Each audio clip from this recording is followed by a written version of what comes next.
All right, what's up, everybody? What's good? What's good? So, first of all, I want to say thanks to everyone who reached out to me about the casting call. I truly appreciate y'all. And also to those who utilize the digital way to do it, the remote way of doing it, all right? Because, the pandemic and everything. So, I appreciate y'all for, finding out how to do that. It's really not challenging at all. Really do this remote, long distance, whatever the case may be. So, everything went great. I felt it went great. Thank you. So moving right along, it's been a little minute. Let me get to it, right? We did a poll the other day, so I'm going to talk about us, right? Because we did a poll a few days ago. Some of you took it. For those of you that missed it, my apologies. But you can check the community tab sometimes to see if my posts will come up here and there, because sometimes I do surveys and it helps the research part of the entertainment channel and stuff like that. So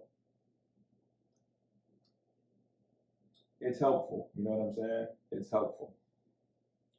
It's definitely helpful, especially with my dissertation that started just recently. And that's something that we're going to talk about, right? Because the poll was relative to, I wanted to test the strength of the planets with everyone. So the question was, what are you more likely to experience today? And the options to choose from was expressing your thoughts, dating, physical activity, or doing research. So I'm going to name the answers in descending order from highest to lowest of what everyone answered. So the highest answer was doing research.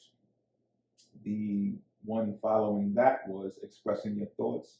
The one following that was physical activity. And lastly was dating. And this was a time when Gemini was where the moon was placed, and that is in that 3-day period. And that's why the poll is taken down now, because it was like a 3-day study, okay? So for those participants who participated, those are the results that we got. So that would indicate, right? And this is not even fully established, because the incidence level of this survey is not high enough to make it significant. But, this is just a test run.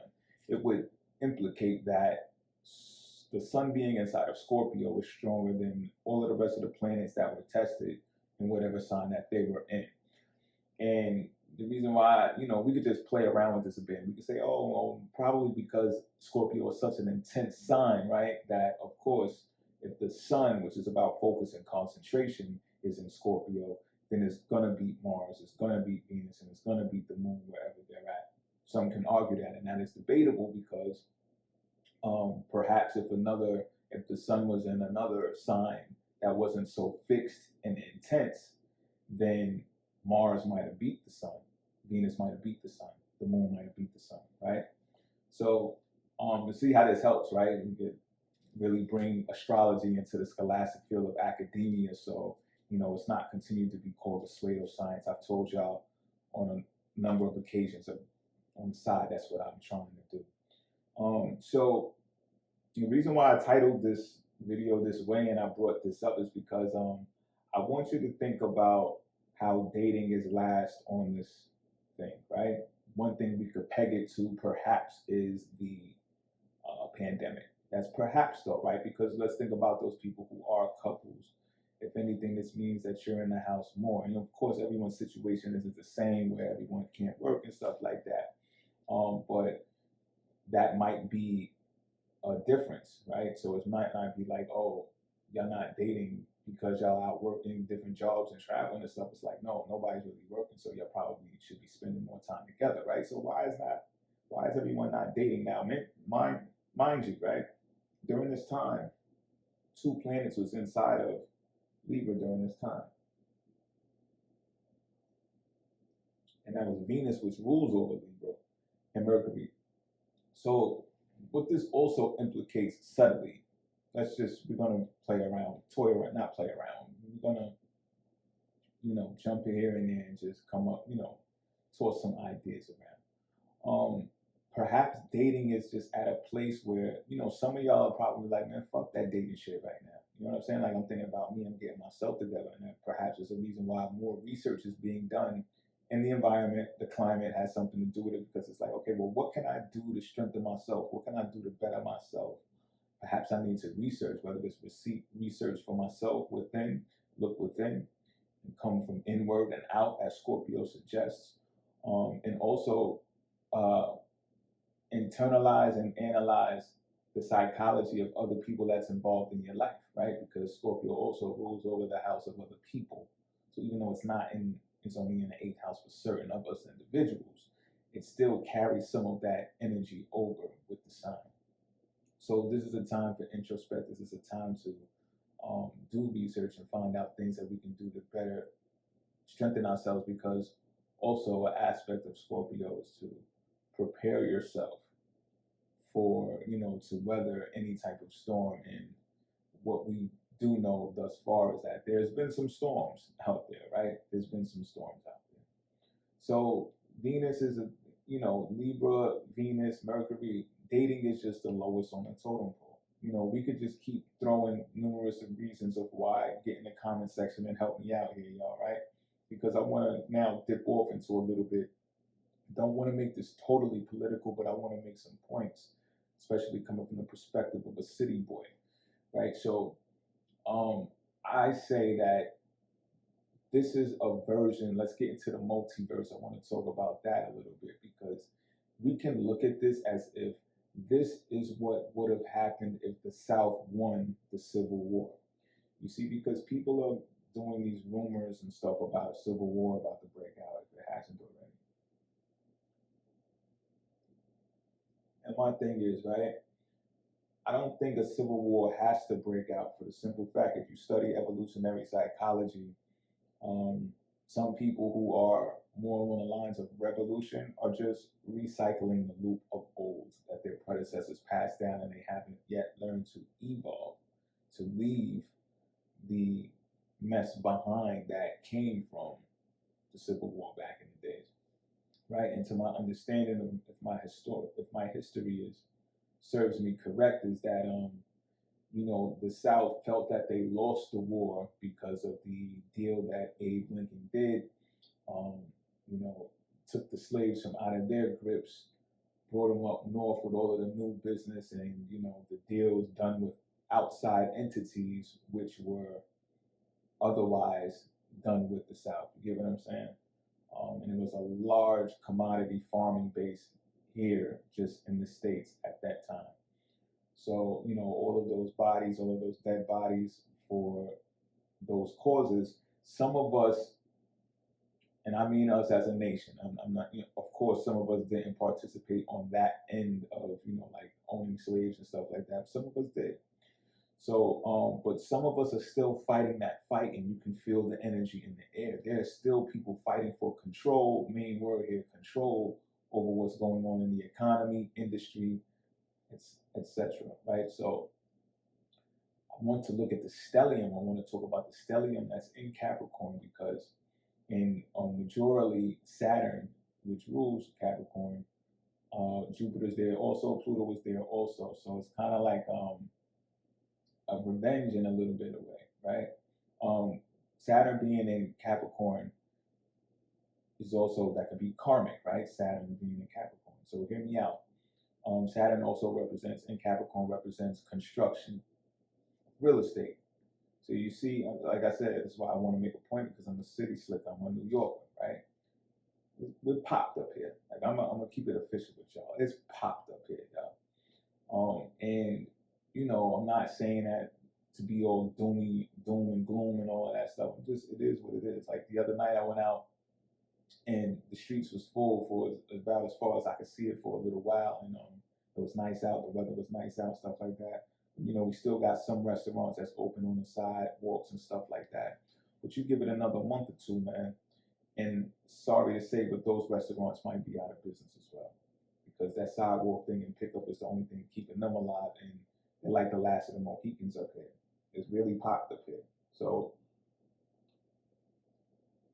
what happens now with these high real estate prices up here, a lot of vacant homes, a lot of vacant apartments now, because New Yorkers can't afford the rent. So where do you think they're going? They're going to the South, y'all. They're going to the South. And so you're going to see states like Texas, boom, there's no income tax there, right? So not only are citizens for residency going to exit the major cities, New York, Los Angeles, even what do you call that, Seattle and stuff like that. They're going to, the businesses are going to leave as well. The businesses are going to leave as well because it's going to be less of a strain on the workers, right? And I stress this all the time when I do have these types of talks. I say, look, for those of you who work, because I know some people with Saturn in the sixth house, they're going to work regardless. You know what I'm saying? You can't give them a welfare check. You can't give them SSI, no shit like that. Like, and it's embedded in their celestial DNA, and I get it. I won't ever argue with that. But at the same time, I know some people that can get upset about the public assistance and stuff like that when it gets political. And it's just, again, look up the GDP reports, pie charts of your nation, and you'll see like 1% of GDP goes to public assistance and welfare and stuff like that. And this is not a pledge to help, to pit you against them, but be open-minded enough to pick up on these things, because at the same time, and you've heard me say this before, your employer, and I'm gonna speak for us up here in the major cities, the employers who pay the minimum wage, they are the culprits of that, of people who get upset and say, well, damn, I'm paying for all of these people to stay home and not work while I'm working my ass off. The real anger is coming from not being paid enough for what they do, not being paid a livable wage. And I mean this with all of my heart. I want people to take this as it really what it is, and especially in a major city like New York, the type of income and revenues that's generated here, they've always been able to take care of the less fortunate. Always. Shelters, of course, they might be ran through and beat up, and you might go through the worst type times of your life, but there's some place for you to go. It always has been. So now all of these things shifting to the south. Everything's shifting to the south. Everything is shifting to the south. And like I said, that's the work, that's the employees, that's the businesses, and that's the residencies. And then so what happens is the real estate market, it flips.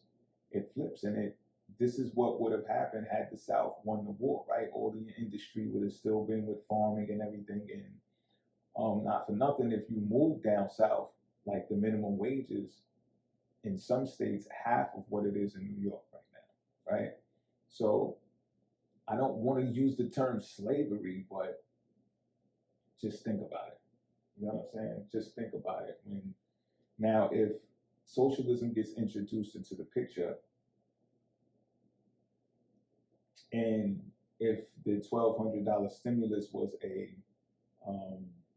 guess you could call it a simulation to see how the market would respond, that would only do but so much for city slickers in the main cities, right?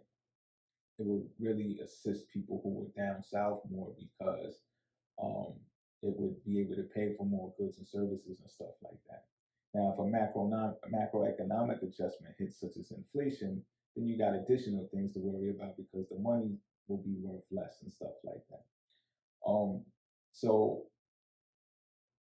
in a way, my point here being made here is that the South is going to boom, and it's not like the South wasn't booming already. The South was booming already. We was already running a dry spell, but this comes from the capitalism reign.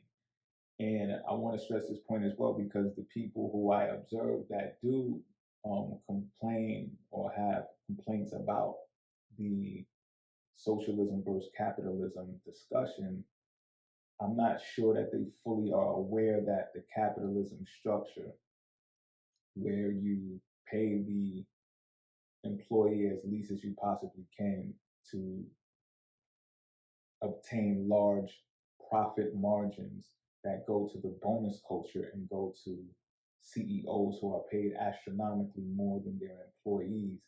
That is what wrecked. I'll speak for New York alone. That is what wrecked New York as well. The government plus the IRS, and that wrecked New York. Probably LA the same, or the parts of LA that is desecrated to the points that I'm speaking about right now. Like, we got so much work to do in New York. It's just wow. But I wanted to make that point, so some of y'all might be wondering where this is headed. And I don't even want to get too deep into that. I just want to put some points out there to let you know that that stellium is heavy. That stellium in Capricorn is heavy. Some karma has been returned. Some things, the coin is flipped. The coin is flipped. Texas is going to boom. Virginia real estate market is going to boom. Georgia is already booming. It's going to boom more. And that's where your major economy for manufacturing and industrial firms anyway are going to. I see it as, if you want to like predict things for the end of this video, I would say that's in the direction that they're heading. Should New York get revived, which is very debatable, very questionable, we're probably going to be not first anymore, but probably last to actually recover from this, I think.